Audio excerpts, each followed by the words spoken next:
thank you all for being here today. I'm honored to be here with my counterparts, the foreign ministers of Rwanda and the Democratic Republic of Congo, to witness the Declaration of Principles for Peace in the Eastern DRC. It's a declaration that establishes a fundamental understanding of regional governance, security, economic frameworks, and end the fighting and allow the region to reach its full potential. The eastern part of the Democratic Republic has seen 30 years of conflict. Durable peace and long-lasting economic development is not going to be easy, but it is important. And having both of my counterparts here, the foreign ministers of these respective countries, demonstrates the beginning of a strong commitment to having the conversations that we need to have in order to reach a resolution. I'm proud to work for a president who's made peace, stable global peace, a priority of this administration. And today is evidence of that. He wants to see a peaceful resolution in many parts of the world, but he wants to see a peaceful resolution here, and we want to play a constructive, productive, and important and key role in ensuring that that can happen. And a durable peace in the Great Lakes region will open the door for greater U.S. and broader Western investment, which will bring about economic opportunities and prosperity. And it will also help advance President Trump's prosperity agenda for the world. It's as they call it, a win-win for everyone involved, for the United States, for the Democratic Republic of Congo, and for Rwanda. Our firms are good corporate citizens, American firms, and they'll bring good governance and ensure responsible, reliable supply chains for things like critical minerals that benefit regional governments and our partners and allies as well. This economic development, combined with durable peace, and I would say durable peace comes before economic development. It's impossible to do without the peace. It will also allow millions of displaced people to return to their homes, to safer communities, with new economic opportunities that have escaped generations. The African Union and regional economic communities in Africa have done incredible work, and we need to recognize that in bringing parties together and laying the foundation for these talks. Our government here is focused on energizing these efforts. So we're going to be in close contact with our African Union partners to make sure we can bring this to fruition and to see that this better future reaches everyone. I do want to especially thank our senior advisor, Mr. Boulos, and his counterparts in the Democratic Republic of Congo and Rwanda for their vision and for their hard work. Today is a step to building a peaceful, prosperous Great Lakes region. And we look forward to working with everyone involved to achieve this goal. Thank you.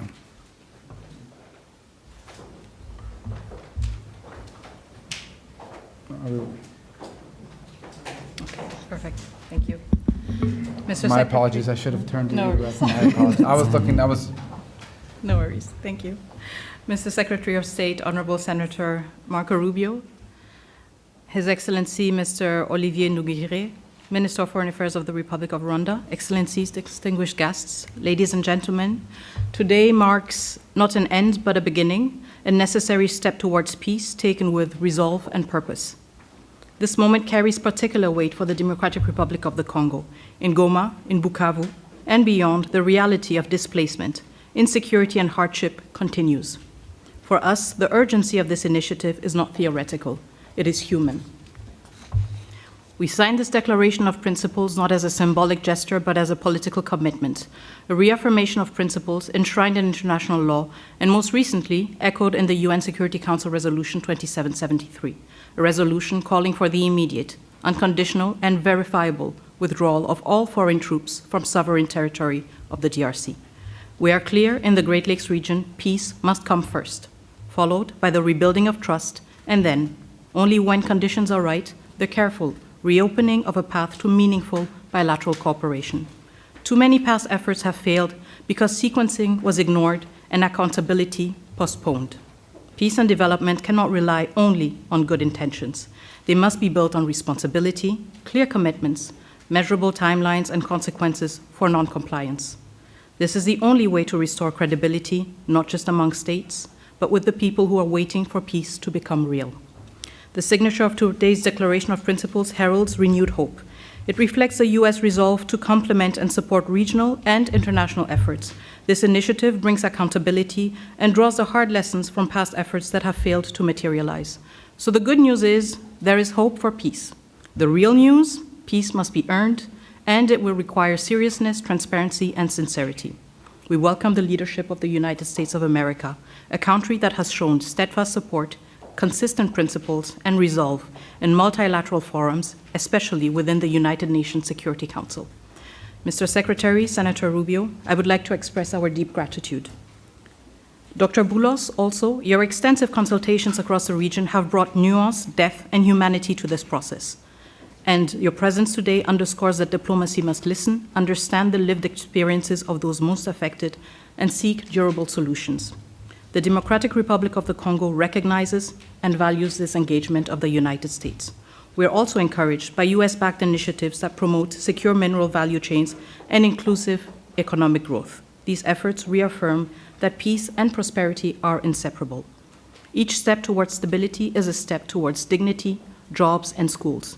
This is the promise of responsible investment and a principled partnership with the DRC, a country not only emerging from conflict, but also at the core of finding solutions to global challenges.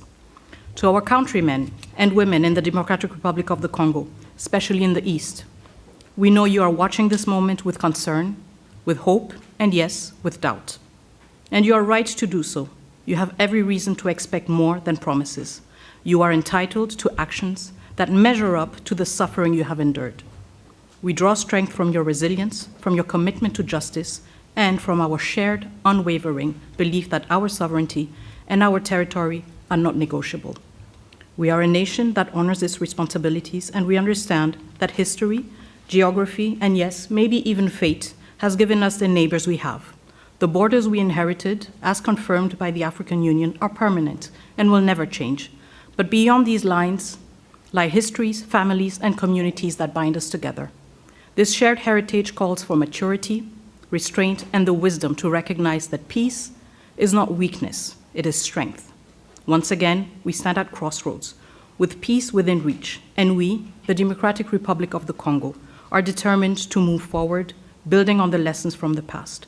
We stand as a nation dedicated to achieving lasting peace. We welcome the support of a strong partner by our side. And I voice the solemn hope that all parties will seize this opportunity, just as we, the DRC, have chosen to. Thank you. Thank you, Madam Minister. Mr. Minister. Thank you. Good afternoon. On behalf of President Paul Kagame and the government of Rwanda, I want to start by thanking President Donald Trump for enabling a real change in the conversation on how to resolve the situation in the Eastern Democratic Republic of Congo, leading to the signing of the Declaration of Principles today. I thank Secretary Marco Rubio and the United States government for hosting us, and I commend the positive role played by Senior Advisor Masad Boulos and his team and other officials in the significant progress achieved thus far. Today, we are talking about the real issues, the root causes that must be addressed to achieve a lasting peace in our region. Those include, first and foremost, security, as well as the return of refugees. In addition, and very importantly, we are discussing how to build new regional economic value chains that link our countries, including with American private sector investment. Our goal is a secure region, free of violent ethnic extremism, which is well governed. Working together, our region can be an engine of prosperity for all our peoples, and indeed Africa as a whole. The Declaration of Principles opens the door to a definitive peace agreement, giving fresh impetus to ongoing efforts of the Africa-led process under the East African Community and Southern African Development Community, as well as the Doha track, facilitated by the State of Qatar, where we have seen important breakthroughs in recent days. Our common aim is to conclude a comprehensive peace agreement as soon as possible. But there are no shortcuts or quick fixes, and we have to do the hard work to get it done right, once and for all. Rwanda is committed, and we are ready to continue working together with all the partners involved to ensure the success of this initiative. I thank you all. Thank you. All right. There he is. Secretary Rubio is signing as a witness the Declaration of Principles between the government of the Democratic Republic of the Congo and the government of the Republic of Rwanda. This declaration commits the parties to mutual recognition of sovereignty and territorial integrity, addressing security concerns, promoting regional economic integration, facilitating the return of displaced persons, supporting MONUSCO, and drafting a peace agreement. These are serious commitments from each side. The Secretary's presence here today as a witness signifies the importance the United States places on resolving this conflict to ensure both countries and their people prosper. We're looking forward to working with both sides to further our existing partnerships and foster win-win outcomes for all.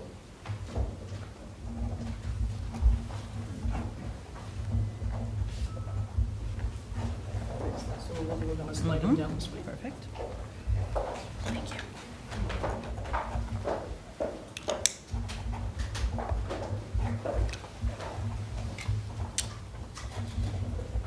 Thank you. Thank you.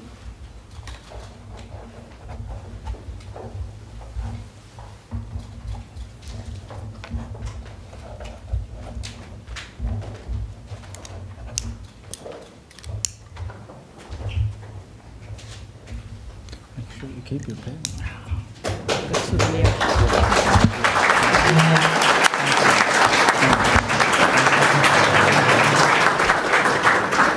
Thank you very much. Thank you so much. This concludes the ceremony. Thank you. Your Excellencies, please. One question for the entire continent. Congratulations. Thank you.